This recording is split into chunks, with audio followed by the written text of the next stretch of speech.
Hi guys, I'm Aning and welcome to my mini vlog. So another day, another gala na naman ng mga person. So dahil Sunday pa din ngayon, rest day pa rin namin. So napagkasunduan namin na pumunta kami ng Tanawan. So wala pong kuryente ngayon sa Malbar, kaya napag-isipan na pumunta sa may Tanawan para magpalimig. Ngunit pagdating namin sa Victory Mall, yun ang una namin pinuntahan at wala din palang kuryente. So, pagkatapos nun, ay napagdesisyon na namin na pumunta kami ng palengke at doon kami kumain. So, hindi sa Jollibee, hindi sa Mang Inasal, kundi sa Gotohan. Okay?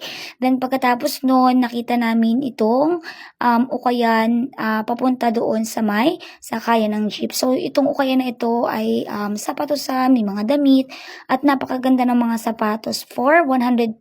So, 100% good ang quality ng mga sapatos. At binubudol naman yung kapatid namin bagong sahod na bumili siya ng bumili.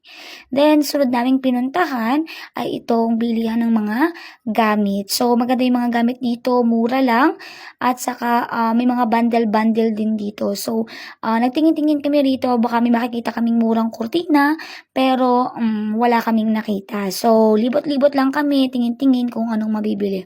So, habang pupunta kami ng Century, ay napadaan naman kami dito sa isang maliit na bangketa na nagtitinda. So, si kuya ay nagtitinda ng mga kwintas na napakaganda.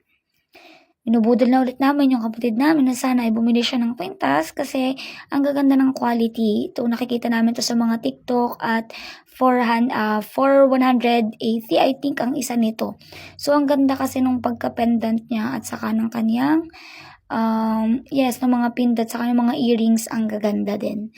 So, hindi kami bumili kasi sabi namin next time na lang kasi may mga bagay pa kaming dapat unahin bago iyon.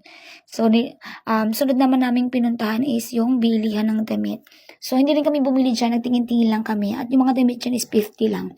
Pagkatapos nyan, nagpunta kami na 167. So, ang ganda ng mga flowers doon, kahit bawal yung picture, nagpicture kami. Then, kumain kami ng shawarma, picture-picture, then, nag-aabang na kami ng jeep at yun, umuwi na kami. So, pauwi na ulit kami ng Malbar ng mga oras na iyan at kami ay magkakabit ng mga kurtinang binili namin. Yun lang po. Thank you and bye-bye for